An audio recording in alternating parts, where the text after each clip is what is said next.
ارشاد فرمایا حضرت نوح علیہ السلام نے اپنی قوم سے کہ تم اللہ کی حضور استغفار کرو، پھر کیا ہوگا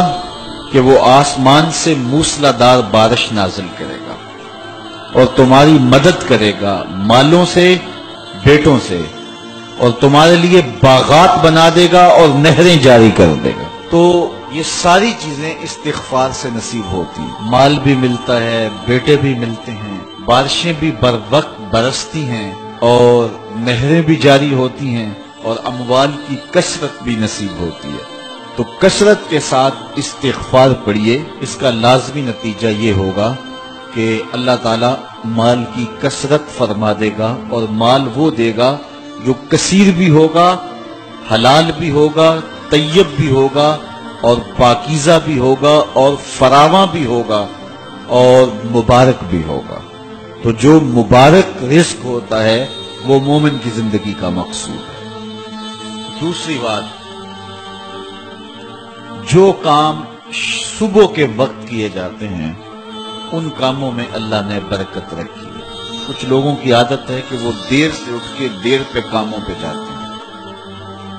حضور نے اللہ کی بارگاہ میں دعا کی، اے اللہ میری امت کی صبحوں میں برکتیں ڈال دے۔ تو صبح کے کاموں میں برکت ہے،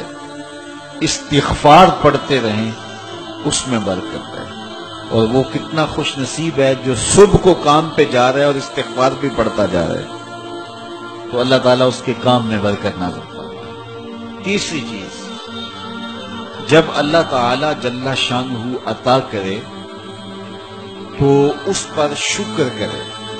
شکر کرے گا تو اللہ اور زیادہ عطا کرے گا۔ لَإِن شَكَرْتُمْ لَأَزِيدَنَّكُمْ، یہ میرے رب کا سچا وعدہ ہے کہ میرے بندو جب تم میرا شکر ادا کرو گے میں اور زیادہ عطا کروں۔ کمزور لوگوں کو جب تم نوازتے ہو تو وہ دعائیں دیتے ہیں،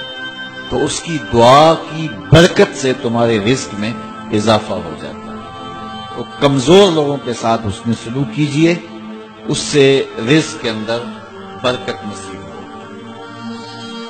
ایک اور ذریعہ ہے رزق کے اضافے کا، اور وہ یہ کہ بعض اوقات آدمی کسی اور کو بھی اس میں شریک کر لیتا ہے، کمائی وہ نہیں کرتا لیکن اس کو وہ ساتھ اخراجات میں شریک کرتا ہے۔ اس کی ایک عمدہ مثال حضور کے زمانے میں اس طرح پیش آئی کہ ایک صحابی نے حضور کی خدمت میں آ کے شکایت کی کہ حضور کام کاج میں کرتا ہوں اور یہ جو میرا بھائی ہے یہ کام کاج نہیں کرتا، گھر سے اٹھ کے آپ کے پاس آ جاتا ہے اور صفحہ کے چبوترے پہ بیٹھا رہتا ہے اور آپ سے باتیں سنتا رہتا ہے اور حدیثیں یاد کرتا رہتا ہے، تو اس کو بھی چاہیے نا کہ میرے ساتھ کچھ وقت دے اور میری کاروبار میں مدد کروائے۔ اللہ اکبر۔ تو اس نے حضور سے یہ شکایت کی آ کے اپنے بھائی کی، تو حضور نے ارشاد فرمایا شاید تجھے بھی رزق اس کے صدقے سے مل رہا ہو۔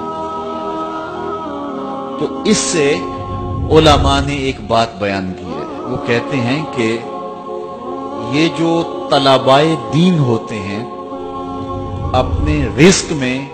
ان کا حصہ شامل کر لو، ہو سکے تو اپنا بھائی یا اپنا ایک بیٹا وقف کر دو جو دین پڑھے، اور تم اس کی ذمہ داریاں اپنے ذمے لے لو، اور اگر ایسا ممکن نہیں ہے تو پھر کم از کم کچھ دینی طلباء کی کفالت اپنے ذمے لے لیں، اور جس طرح اپنے بچوں پر خرچ کرتے ہیں خوشی سے، آسودگی سے، اور ان کی ضروریات جس طرح پوری کرتے ہیں اس طرح دینی طلباء کی ضروریات بھی اسی انداز سے پوری کریں،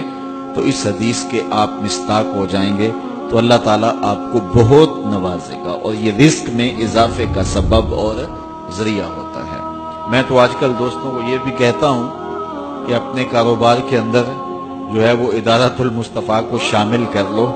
کچھ فیصد حصہ ادارۃ المصطفیٰ کا رکھ لو، تو تم پھر اپنے کاروبار کے اندر برکتیں اور رحمتیں اترتی ہوئی محسوس کرو گے۔ تو اللہ تعالیٰ جل شانہ اپنی رحمتوں سے ہم سب کو مالا مال فرمائے۔